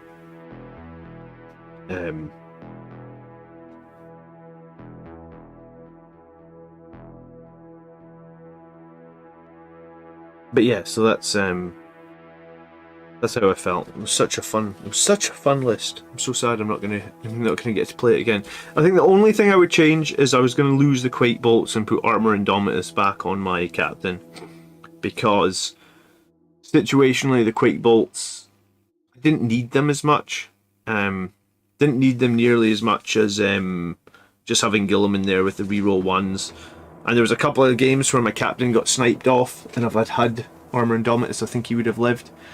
I guess with Armor Indomitus, because he's got Rights of War, it lets me get a bit more aggressive with him. Like, just throw him onto an objective where he's Rights of Warring it, and be like, well, if you can punch 7 wounds at toughness 5 through a 3-up and 1 save with Armor Indomitus, then I guess that's fine, you've killed my captain. But not that many lists manage that, I guess. Kids can be tough, yes. Kids, my brother did watch mine for 3 weekends and decided to not have kids of his own. He's now 41 and childless. Yeah, I mean, yeah, kids are... I can see why that would happen. Ed said, you're making me want to try at a tournament. You always thought they were not for me. Ed, watch my video that's coming out this Friday. I basically was making a slide last night where it's like these... Because I got this for it. Right. I don't know how well you can read that. Best Sportsman is what I won. And I was making a slide on, like, how you can play 40k and go to an event and just have a ton of fun and win Best Sportsman. And what I did to win Best Sportsman, right? Because you don't just win it, you have to have your opponents that you play at the event have to vote for you. So all my opponents had to have, like, a pretty fun game against me to essentially vote Best Sportsman for me. So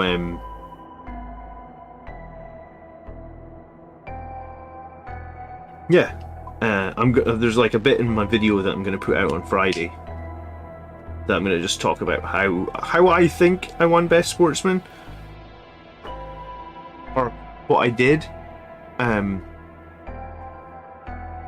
But you know, I spoke to a couple of people that I played against, and like they did say that they voted. They just, you know, they didn't say I vote you. You just vote Best Sportsman for the person you had most fun against. So I just try to make sure that all the games were really fun. And I think I also played, let me think, 1, 2, 3. So I played 3 people I'd never played before, and I played two people that had played before. How did you do with CP at the tournament? Tom, I had so many fucking CP. In one of the games, I ended the game with like 7 CP.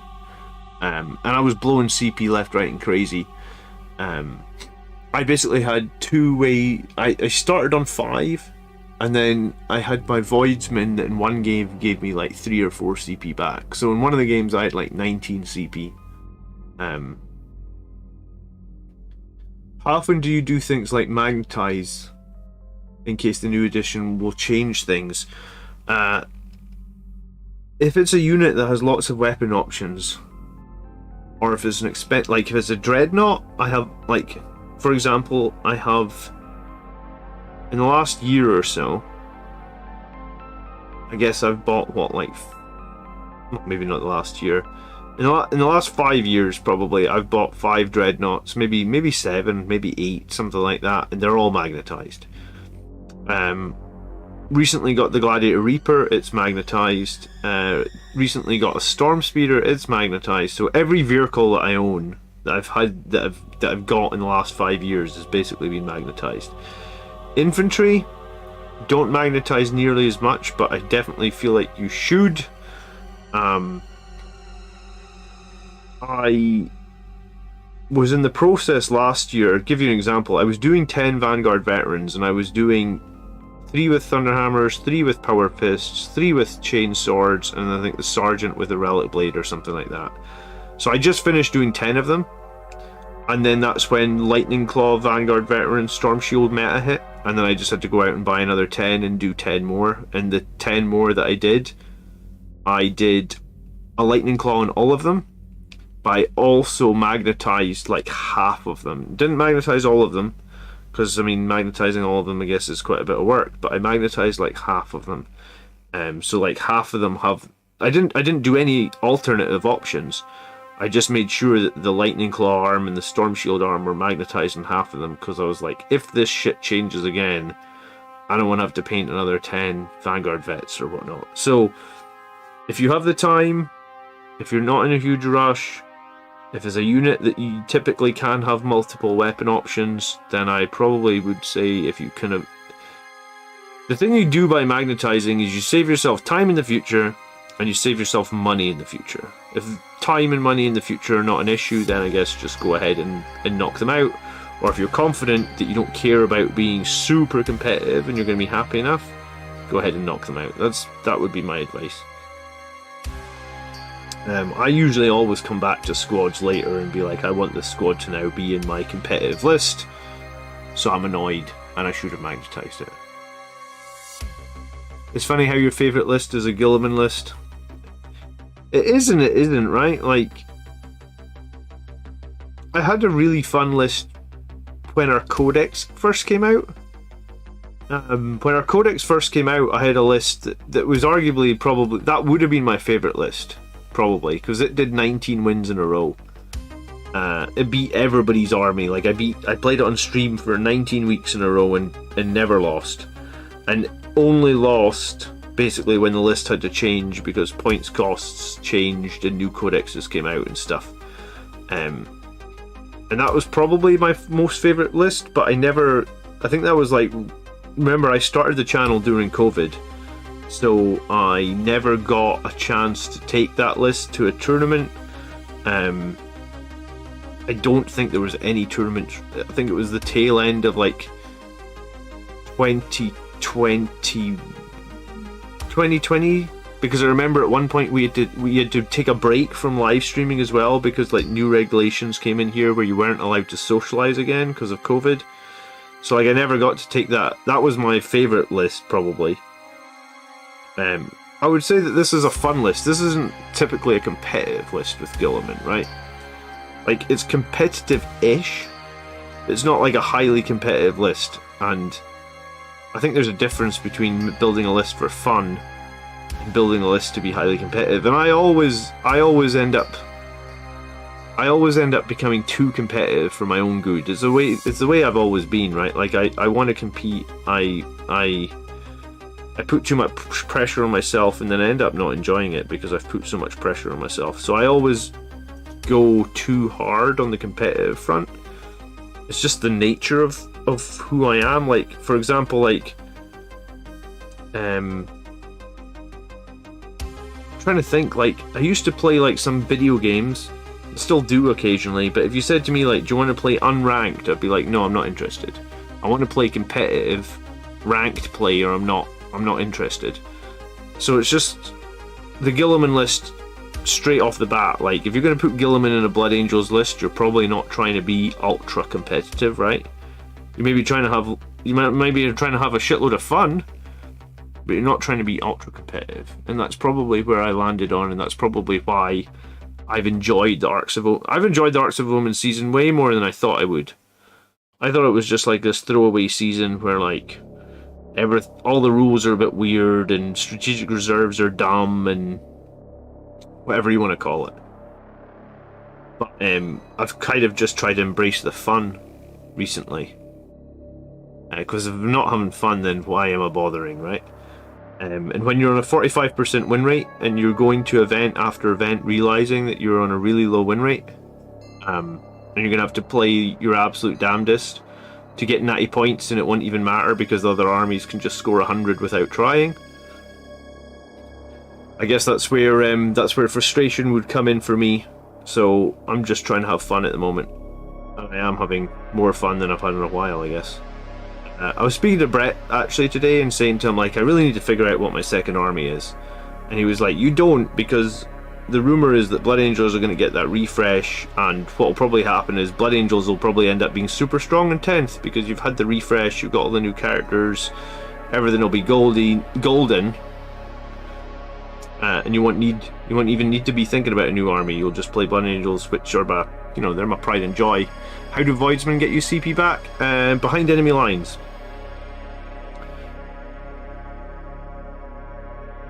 They're a troop model, so when you deploy them into the enemy's backfield for behind enemy lines, every turn that they're in the deployment zone getting you victory points, they're also getting you a command point.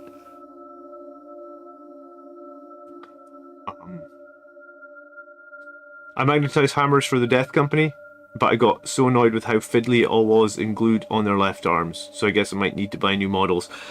Yeah, see, with like the Death Company and that, I have like 10 Death Company with hammers, and then I have like 10 with infernal pistols and power swords, and then I've got like 30 more with just random weapon options. I got way too many Death Company. I could have saved myself so much time and money magnetising the Death Company, but a lot of my models were maybe bought when I was younger and didn't do magnets. But yeah, if you're familiar with magnets and you've got a good drill and you can do them, then anytime there's an option to do them, it's probably best to do them, I'd say. Like, if there is an option to do magnets, you probably want to do them. Because if you don't, you'll probably sit there a year later going like, fuck, I wish I'd done magnets. And that still hits me. Like, I end up not doing them, and then anytime I not do them, I'm like, man, Vanguard vets with power swords right now to me look like they're better than Vanguard vets with lightning claws. Guess what? I get none with power swords. I told you what I got, right? I've got ones with thunder hammers, I've got ones with chain swords, I've got ones with power fists, I've got like 10 with lightning claws, I've got ones with relic blades and infernal pistols, but I ain't got none with power swords, which are the cheap option right now because they're free and they're high AP.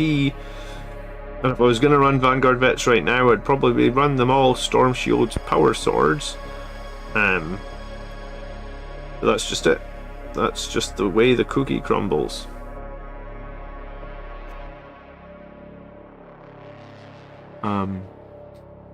The issue with that is you will get an army early in the edition. Yeah, I mean, that's the issue that Blood Angels have right now, right? We got our codex in 2020. So when we're fighting, like when I was fighting against World Eaters at this event, they literally got their codex like 3 years after us. Maybe not quite 3, 2.5. But the game's progressed so much since we got our codex, like so much. AP's so much higher, damage is so much higher. World Eaters can... It's funny because like they took... Blood Angels used to have the ability to charge on 3d6, and they took that away.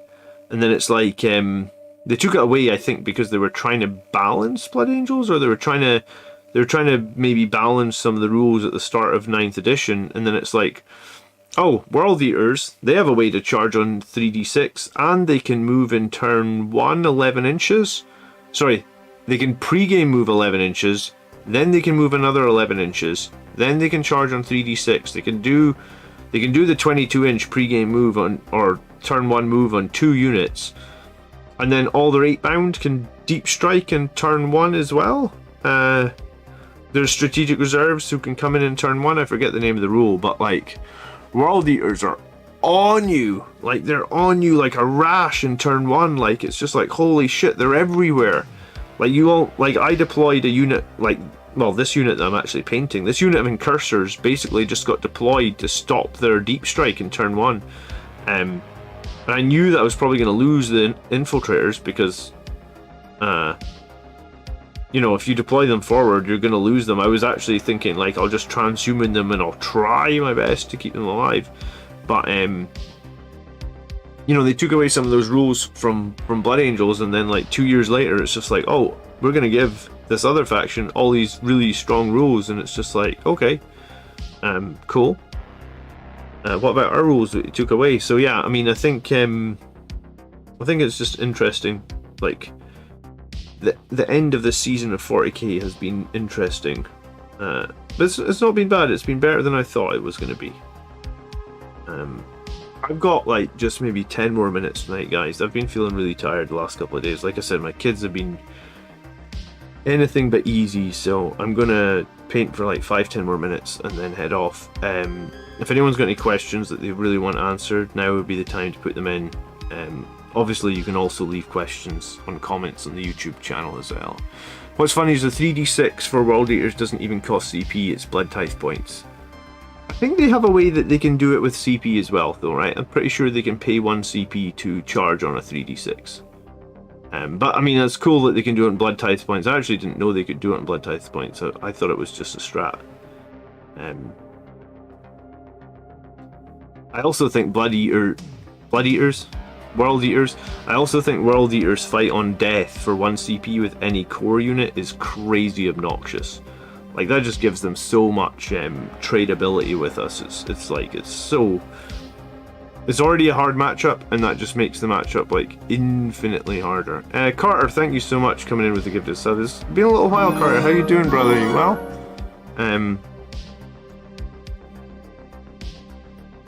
I appreciate you. Thank you.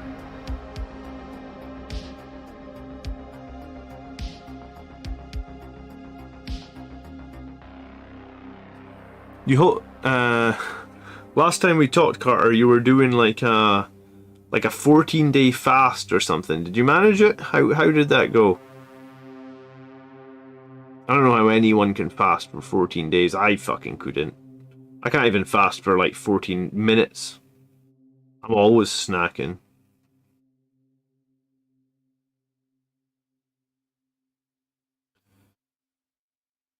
But yeah, so World Eaters are a tough matchup. They're the matchup. Do you know what?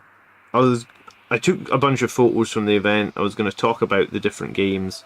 I'll make sure I maybe try and break down the World Eaters match, because I've played World Eaters a couple of times. I know what to expect. I know now, well, I mean, I say I know now. They combat so much harder than Blood Angels. Like, they if you're in combat with them, you will lose every single day of the week, it feels like. You can kill them, but then if you kill them and they just fight on death for 1 CP, you'll just take like outrageous amounts of losses. So, World Eaters are they're interesting enemy for us to deal with right now.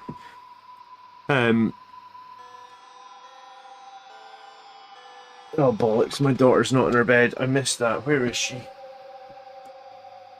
You up, Annabella?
Say hello.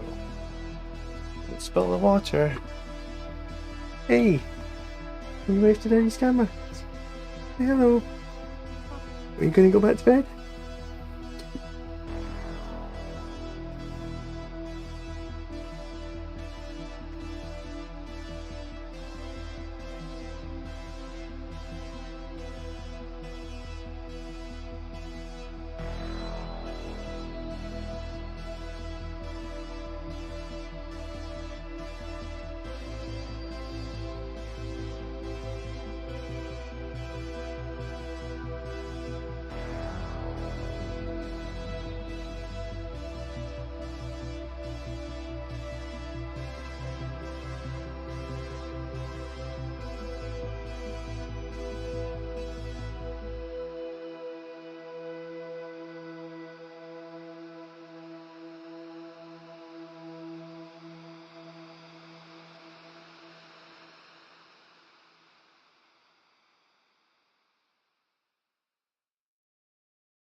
Oh, good evening. She walked all the way down the stairs to look for a drink of water. She was just like standing on the stairs. Like, Daddy, I'm a little bit thirsty. I was like, okay, sweetheart. Cool.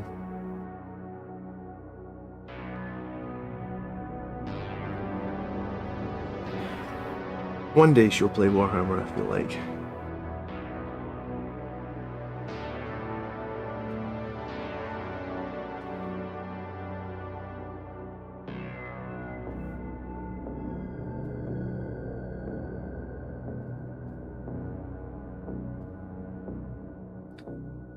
Okay.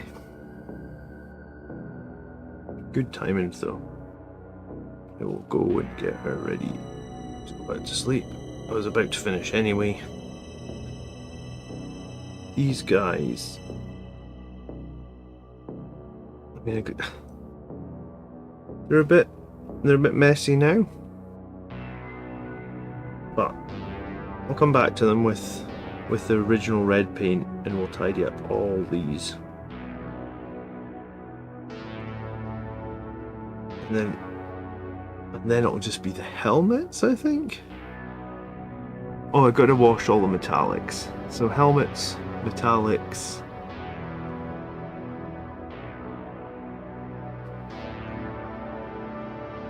That should be enough of the. There should be enough of a wash of most of the armor. Maybe a tiny little bit more. Good night, Dirty Wizard. I'm heading off in just a couple of seconds myself, actually.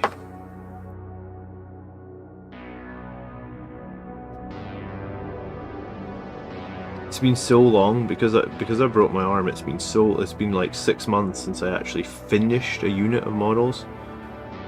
So I should probably aim to finish these guys in like the next couple of weeks, and then get some transfers on them, and then it'll almost be coming into the season where we can varnish here in the UK, because it's hard to varnish. Like, you just can't varnish in the UK over winter. It's just too cold. So it'll be good to actually get some more guys varnished and complete, I guess. It's been far too long since I got some units complete. And then it'll be skateboard weather. I'll just have to try and make sure that I don't break my arm again. I was checking my skateboard out today, actually, making sure the battery was still good and stuff. There was a period like right after where I broke my arm where I was like, I'm not gonna skateboard again, and then the longer it's gone on, it's like the more likely I am to skateboard again. I love skateboarding, man.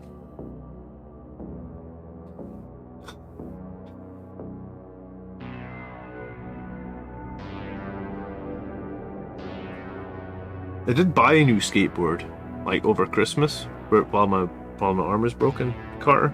I was watching a Star Wars skateboard and it came like way down in price. So, I mean, I bought it.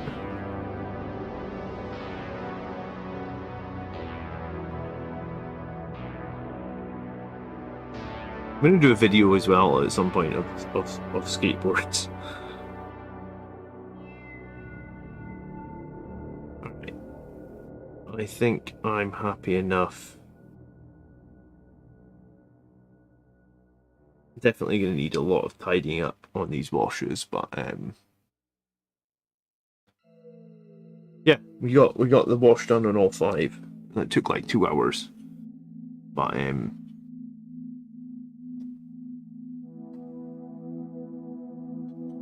yeah, I mean, like, I had a Terminator here where he got washed the same, and then I go back and clean everything up, so I guess it gives you an idea of what it will look like once I clean up all the washes.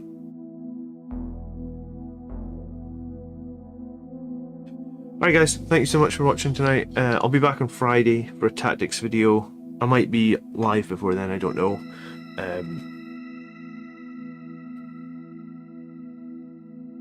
Make sure you have your army ready next time you skateboard, just in case. Yeah, my problem is I change my army as often as I change my clothes, I guess. I skate whenever I can, it just makes me happy. You got an electric skateboard, Graham, or just regular skateboard? I've got both now. But I love my passion more recently has been the electric one. I love the electric skateboard. I want to get a better electric one, but that's another conversation. Alright. Enjoy your evening, guys. Thanks for watching. New tactics video on Friday, as always. Should be live next week for battle reports. We should be back next week.